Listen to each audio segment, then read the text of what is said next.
های، اینجا دارم مربای خلال پوست پرتقال درست میکنم. برای این کار ابتدا پوست پرتقال ها رو شستم و بعد خلالشون کردم، گذاشتم خوش بشه. بعد اینجا ریختم تو آب جوش که بجوشه. برای اینکه طعم تلخیش از بین بره چند بار آب کشش میکنم، دوباره آب میریزم و میذارم روی شعله گاز تا بجوشه. حالا من بیشتر این کار کردم ولی اینجا کمتر علمش رو گرفتم. شما میتونید با خلال پوست نارنج هم این کار رو بکنید. بعد اینکه خلال ها رو آب کشی کردم، وقتی یه خورده جوشید من بهش هل و دارچین و زعفرون و آب لیمو اضافه کردم. نتیجه رو براتون میذارم. بعدش هم بریم برای آنباکس وسایلم از دیجیکالا. اینم از نتیجه کار. دیگه تصاویر خودش گویای همه چیز هست. میتونید درست کنید و نوش جان کنید.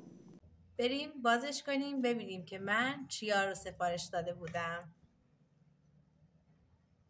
چون کاتر تو دسترسم نیست، من با چاقو دیگه بازش میکنم. بریم ببینیمش.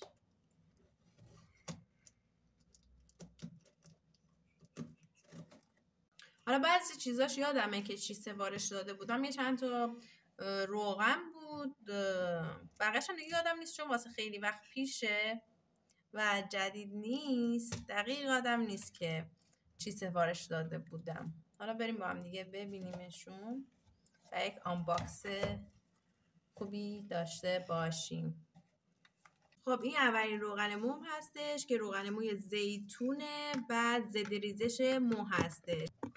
خب بریم حالا این سلفون روش رو باز کنیم و بقیه رو بهتون نشون میدم. الان اینجوری که معلومه 3 تا روغن موه، یه دونه ژل ابروه، یه دونه هم کرم دستی. خب خواصش رو اول بخونیم. گفته ضد شوره هستش، مرطوب کننده و حالت دهنده، ترمیم موهای آسیب دیده، جلوگیری از شوره سرد، درخشان کننده مو، تغذیه و تقویت مو، ضد ریزش مو. حالا طرز استفادهش هم نوشته. من الان نمیتونم بهتون بگم که خوبه یا نه.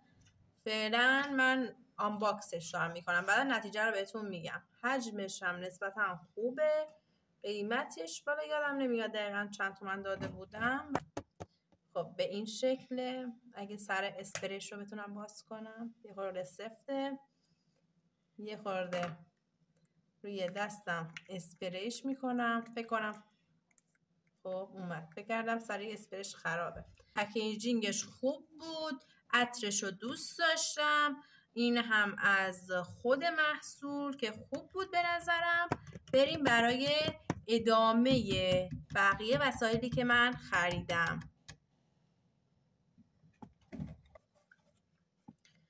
خب میریم برای دومین محصولمون که این روغن موی نارگیل هستش. قبلی که بهتون گفتم زیتون بود، این روغن موی نارگیله. حالا میریم سراغ باز کردنش.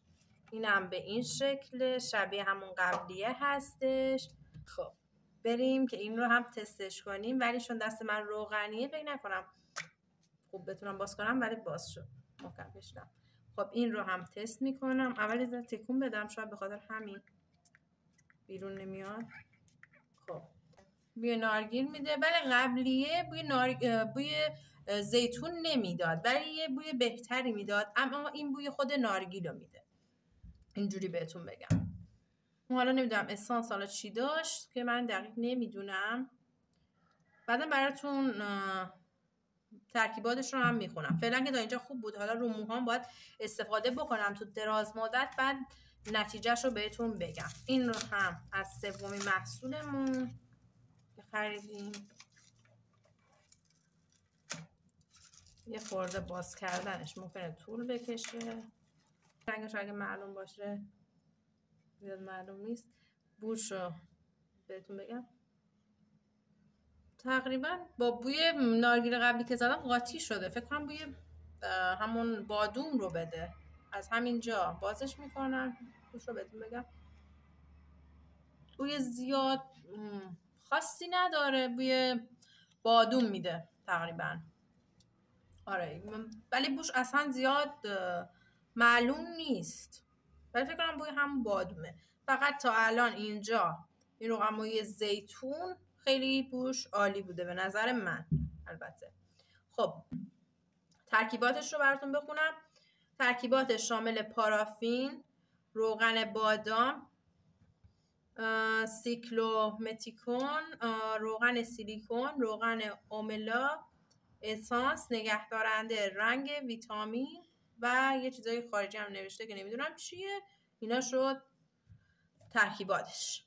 خب میریم واسه بقیه وسیله هامون که یه دونه کرم گرفتم، کرم دست و صورت حاوی ویتامین A و E هستش که مواد نرم کننده مرطوب کننده توش داره. سلامت و نرمی و شادابی رو برای پوست ما به ارمغان میاره. این چیزی که رو خود جلدش نوشته.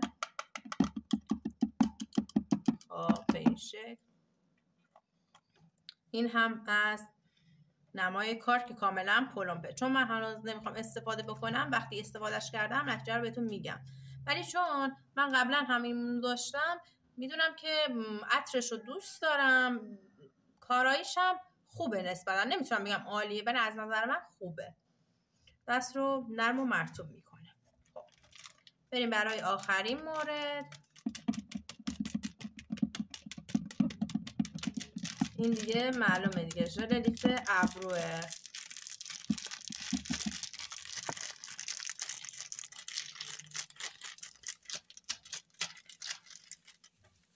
خب بریم آنباکسش کنیم.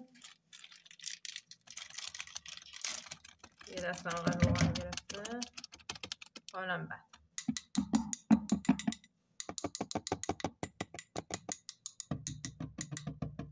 نگاه کنیم.